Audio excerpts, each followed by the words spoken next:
Tensions between the once celebrated British royal and his long vilified critics reached an explosive boiling point at the opening ceremonies for the 2024 Paris Summer Olympics.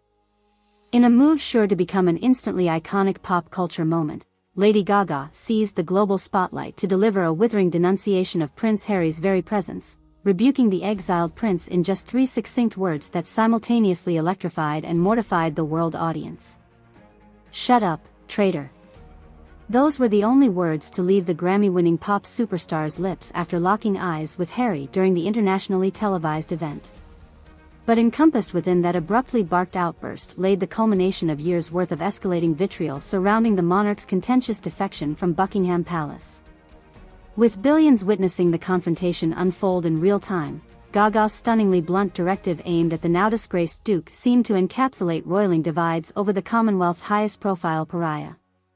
She didn't yell it, didn't shout it, Gaga just spoke those 3 words with this piercing, direct stare of absolute contempt locking in on Harry's soul, described Jill Spaulding, a Los Angeles Times correspondent among the credentialed media in attendance capturing the surreal development firsthand.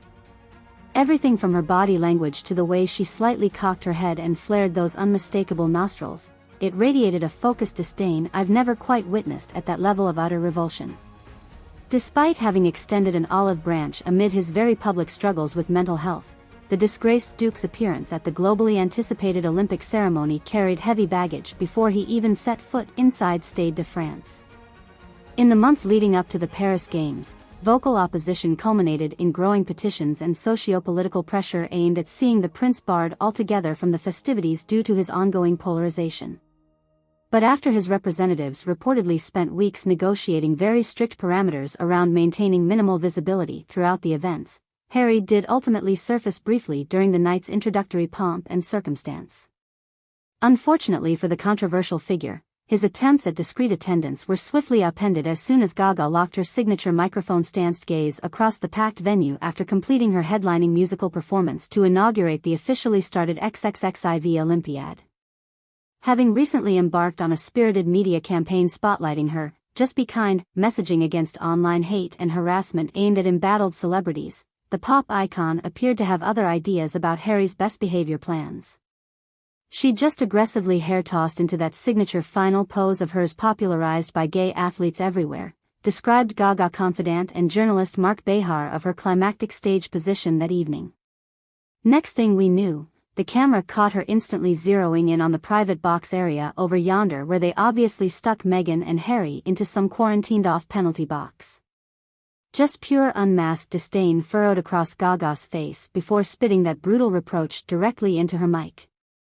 While "Shut up, traitor" may have rung throughout the cavernous Parisian stadium with chilling resonance, reactions to the pop star's withering dismissal diverged sharply across the arena according to various witness testimonies.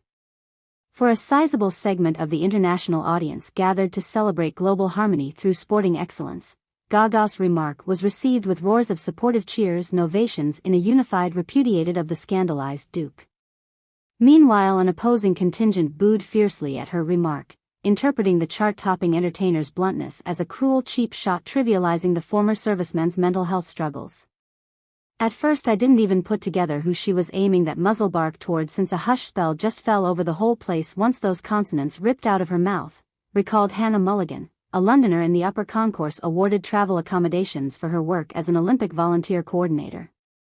But then you followed her laser beam of a zap stare directly at Prince Traitor husbands over there in that separate box pen, and the surrounding sections just erupted into equal parts cheering and scathing catcalls depending on which side's been sworn about his clown's how. On-scene insights from those closest to the pro-Gaga side of the developing incident indicated the anti-monarchist movement saw her 3-word directive as bluntly validating Harry's betrayal of British values, intended to let him know the nation's distaste and dismay with his actions carried across all platforms going forward.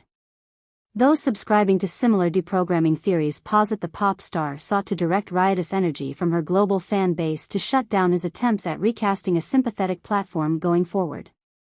Bold, fearless statements like Lady Gaga's are badly needed against toxic narcissists like the royal rejects who try weaponizing vulnerability to self-justify predation against the backbones propping up society. A pox on their social media whinging hardly resonates against real psycho-emotional warriors exposing their manipulation cycles for what they are, proclaimed Tyler Mackenzie, a musical archivist celebrated for his analytical breakdowns examining subliminal influences of pop hits through a somatic lens. Gaga just ethered that imperial parasite into the ether with some scalding home truths, and will hopefully inspire more audacious dismantlings of celebrity avatars unfit for their undeserved privileged platforms. Defenders of Gaga's blunt rebuke further maintained the Olympics stood as an appropriate venue for her to bear truth to power, claiming the former royal's presence within the ceremonies celebrating global unity directly contravened his penance regarding the harms he allegedly perpetuated within the indigenous cultural communities displaced within the Commonwealth realm under British imperialism. As such, the pop singer's platinum microphone again carried amplification for voices silenced through generations. The athletes' Olympics represents a welcoming, hallowed crossroads where nations come together to create new dialogues about resolving conflicts through focusing on common humanity through sport, remarked Ava DuVernay, the acclaimed filmmaker and activist whose resonant portrayals of historical oppression have granted her iconic status. So in her own provocatively stylish way, Gaga leveraged that platform to take the colonized royal parasite hopefully out at the shins in front of the world. Hard to find a more potent statement forcing uniformed consciousness raising than kneeing the archdukes in their bloodline bequests on the field of play itself. However, Prince Harry hardly lacked for fervent defenders who interpreted Lady Gaga's condemnation as the height of cruelty amounting to little more than mean-spirited bullying. From their vantage points, the musician used her monolithic celebrity platform to publicly humiliate someone seeking only redemption following the personal anguish stemming from Britain's despicably neglectful patterns of emotional repression within the monarchy. She didn't need to kick.